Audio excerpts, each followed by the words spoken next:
আমি এর আগের একটা ভিডিও কিন্তু আপনাদেরকে বলছিলাম আর কি যে আমি যেদিন পল্লা কাটবো সেদিন আপনাদেরকে দেখাবো আর কি।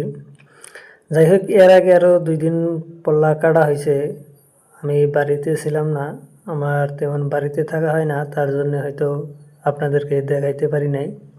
আজকে যেহেতু আমি বাড়িতেই ছিলাম আর কি, তাই ভাবলাম আপনাদের সঙ্গে শেয়ার করি।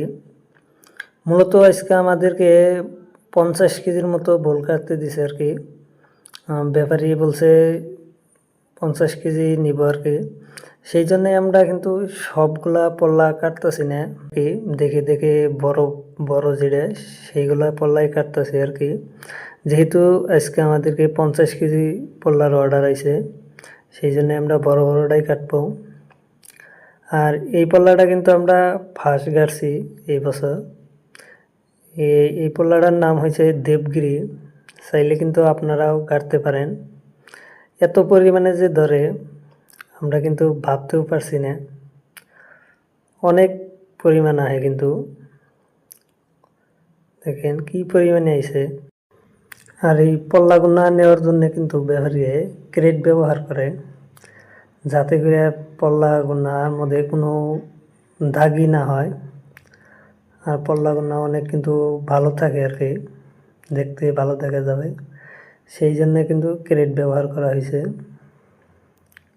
এখানে কিন্তু আমরাই সাজাই দিছি আর কি।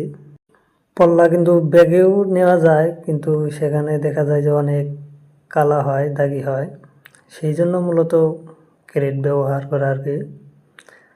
এমন না যে ব্যাগে নেওয়া যাবো না, ব্যাগেও নেওয়া যাবো, কিন্তু ক্রেটেই ব্যবহার করা হয়েছে যাতে কালা না হয়।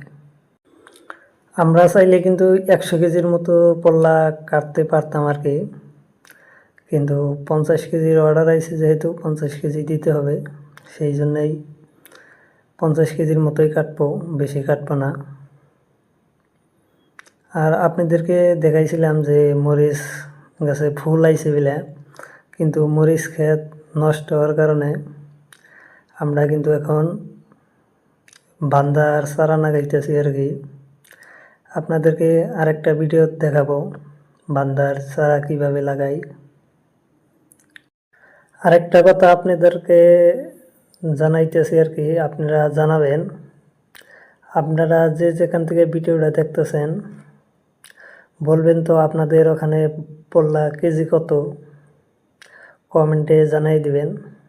আমাদের এখানে 30 টাকা কেজি পাইকারি বেচতেছি আর কি। আপনাদের ওখানে কত কমেন্টে জানাই দিবেন।